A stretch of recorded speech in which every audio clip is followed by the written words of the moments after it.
¿Alguna vez sintieron que ciertas personas tenían actitudes más agradables con ustedes y otras menos agradables, pero no entendieron por qué? ¿Alguna vez sintieron que tenían sentimientos encontrados respecto a algún tema? Entonces quédense a ver el video y descubran la explicación psicológica que hay detrás de todo esto.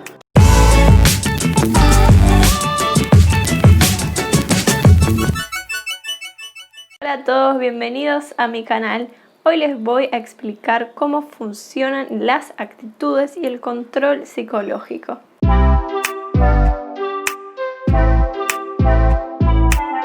Vamos a empezar viendo qué son las actitudes. Las actitudes son el factor mediador entre el individuo y el contexto social de pertenencia. La actitud siempre está dirigida a un objeto actitudinal, diferenciado por su contenido, por ejemplo el liderazgo, que puede ser democrático o republicano, y por su nivel de abstracción, es decir, el liderazgo de Pedro.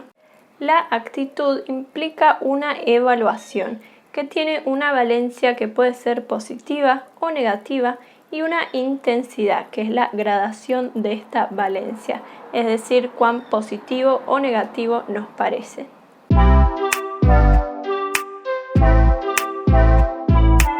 Entonces, ¿cómo se expresan las actitudes?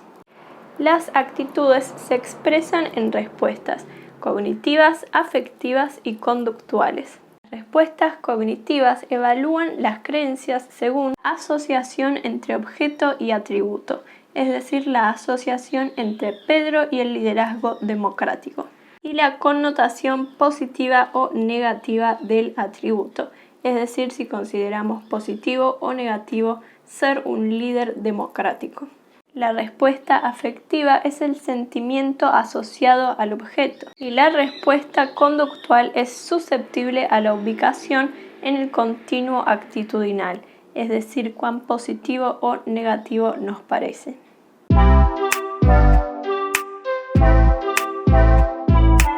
Ahora vamos a ver los aspectos estructurales de la actitud. La actitud tiene una bipolaridad, es decir, descansa sobre un continuo actitudinal con polos opuestos, pero no siempre por estar en el polo A nos vamos a oponer al polo B. Simplemente podemos ser neutral a este polo B por no conocer sus valores. La actitud tiene una consistencia, es decir, hay armonía entre la evaluación parcial y la evaluación global. Por lo tanto, si tenemos una creencia positiva y un afecto positivo, el resultado va a ser una aproximación y no una evitación. Las actitudes también tienen una ambivalencia actitudinal que puede darse en el componente cognitivo o en el componente afectivo. Una ambivalencia en el componente cognitivo causaría creencias inconsistentes entre sí, y una ambivalencia en el componente afectivo causaría sentimientos encontrados respecto al objeto actitudinal.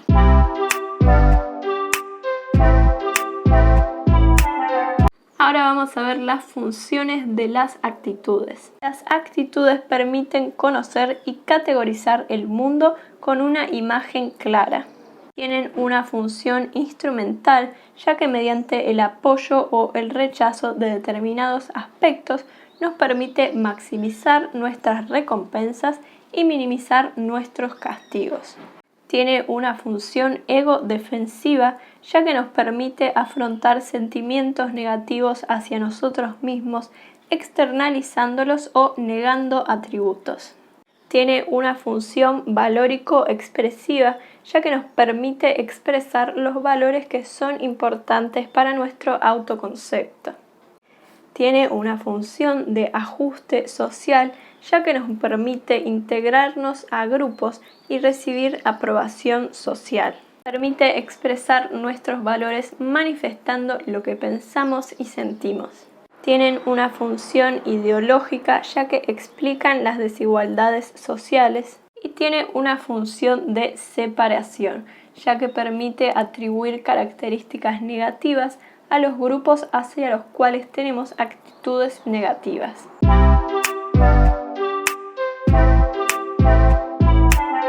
Entonces, ¿cuáles son los efectos de las actitudes? Tenemos el efecto de mera exposición, que dice que cuanto más contacto con el objeto actitudinal, más intensa será la actitud. Así, por ejemplo, si tenemos una actitud de rechazo hacia el machismo, cuanto más contacto tengamos con este, más intenso va a ser nuestro rechazo. También el efecto de accesibilidad, que dice que cuanto más frecuente sea el contacto, más clara va a ser la actitud. Así que si constantemente tenemos contacto con la actitud de rechazo, la vamos a tener más clara que otras actitudes. Y también el efecto de falsa unicidad, que es la sobreestimación de lo propio y subestimación de lo ajeno.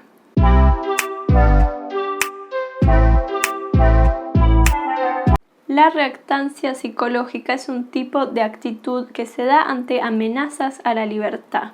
En la reactancia psicológica se realizan estrategias de contrafuerza para recuperar la libertad perdida o amenazada. Es por lo tanto una respuesta emocional ante limitaciones de opciones de reacción o de toma de decisiones.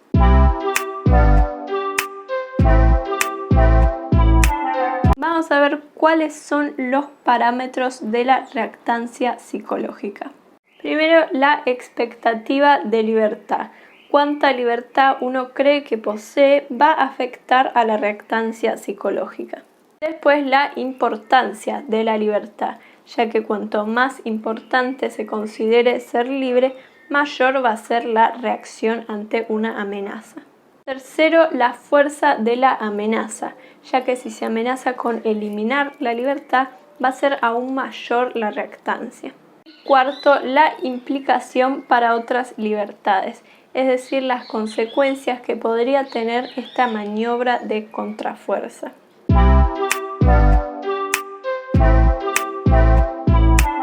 La reactancia tiene diferentes efectos, como el cambio en el atractivo de los resultados, ya que amenazar la libertad, si se realiza esta acción, va a aumentar la motivación de realizarla, pero forzar a realizar esta acción va a disminuir la motivación.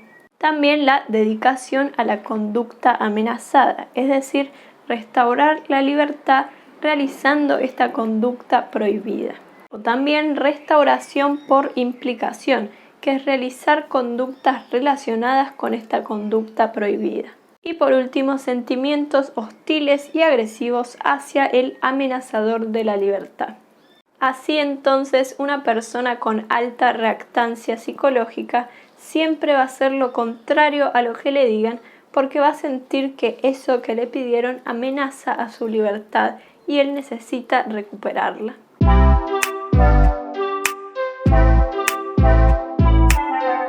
Otro tipo de actitud es la indefensión aprendida, que es la sensación de no poder hacer nada ante una amenaza constante y persistente. Los elementos de la indefensión son la estabilidad y la especificidad.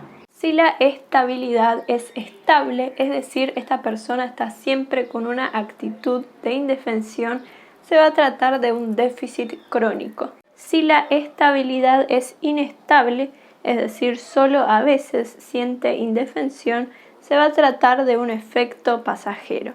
Si la especificidad es global, es decir, siente indefensión ante cualquier amenaza, se va a tratar de un déficit generalizado. Y si la especificidad es específica, solo se siente indefenso ante determinadas amenazas, se va a tratar de un déficit específico a la situación. Ambos tipos de actitudes, es decir, la reactancia y la indefensión, dependen mucho del estilo atribucional o también locus de control.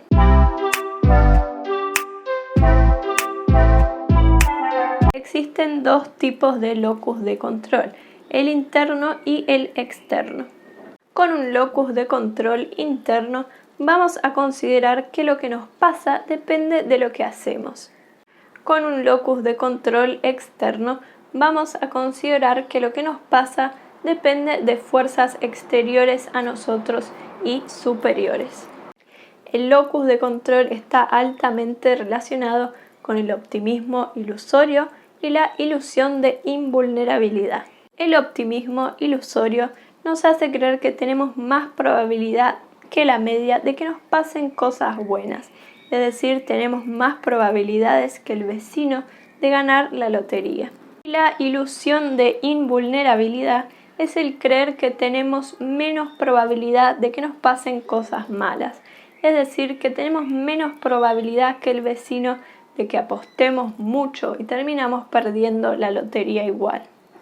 El locus de control tiene dos elementos, que son la internalidad y la externalidad.